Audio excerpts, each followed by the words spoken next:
Nasa 5 days na lang simula na para sa ibang mga teams papasok ng training camp. Si Butler naman nag-organize ng isang mini camp para sa Golden State papasok ng media day. Pero base kay Sham, hindi sapat ang player na nasa roster ng Golden State para man lang makabuo ng isang full scrimmages. Meron lamang 9 players ang Golden State.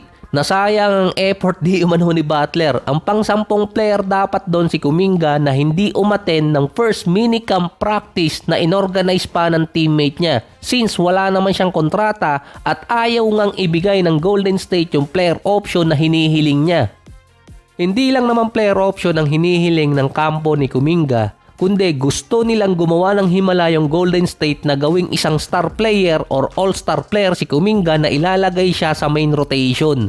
Hindi nga siya pumapasok doon kapag magkasama na si Butler at si Draymond dahil sa spacing at nakuha na ni Butler yung kanyang role.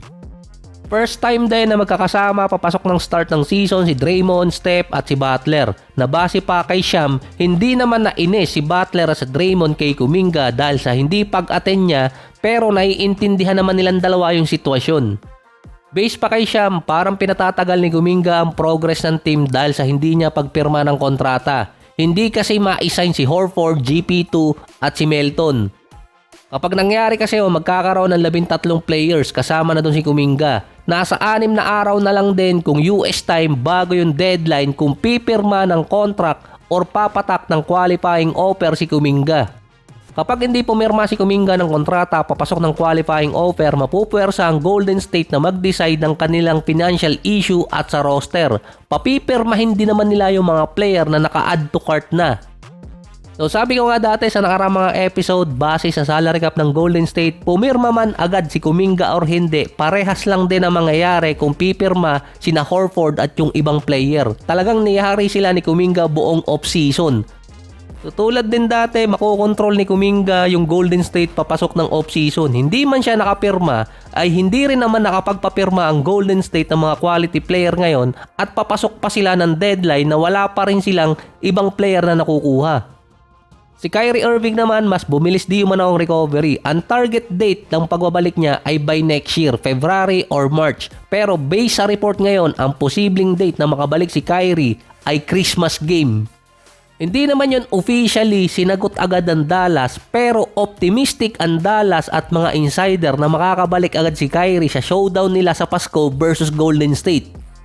Dahil galing yon kay Nico Harrison. High expectation ng Mavericks dahil kay Anthony Davis at Cooper Flag na binoto naman bilang isa sa best player for next season. Nakabalik na si AD sa on-court activity na may mga report doon na baka hindi siya makapaglaro agad dahil sa kanyang eye surgery na nangyari pa noong mid-June or July.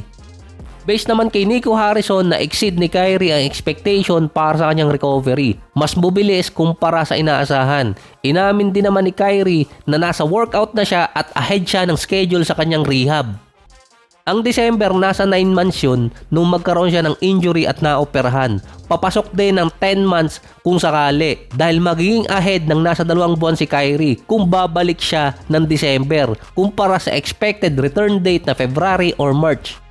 Hindi naman sa minamadali ng Dallas ang recovery or pagbabalik ni Kyrie. Ang gusto ng Dallas makabuo agad ng chemistry sina Anthony Davis at Cooper Flag bago talaga dumating yung deadline or timeline pala na fully recovered na si Kyrie.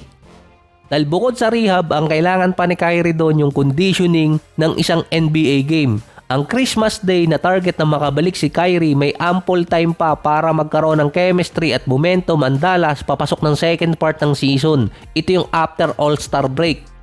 Pero kung pagbabasihan pa rin yung average ng recovery date ng isang ng player na nagkaroon ng ACL injury, masyadong advanced yung recovery ni Kyrie. Parang maaga yung December kung palalaruin agad siya. Dati sabi niya 1,000% bago siya bumalik sa court. Binaba na lang niya yon ng 100%. Based sa mga workout videos ni Kyrie, hindi pa nakikita ng mga scout kung bumalik na yung lateral movement ni Kyrie after ng ilang buwan at nasa rehab siya. Mauuna kasing bumalik talaga yung shooting ng player pero sa style kasi ni Kyrie, malaking part yung lateral movement. Pero kapag nakabalik si Kyrie ng December, ito yung isa sa biggest comeback ng isang player galing sa isang malalang injury. Pero malamang hindi pa laruin si Kyrie niyan agad at paaabutin ng until January or February. Taktika rin naman kasi ng mga teams yun para sa scouting kung kailan babalik yung isa nilang star player. Katulad lang din dati ng kay Jamal Murray. Sinabing aabot bago mag-playoffs ng 2022. Pero hindi pinalaro kahit pa lagpas na siya sa recovery time or mahigit isang taon na.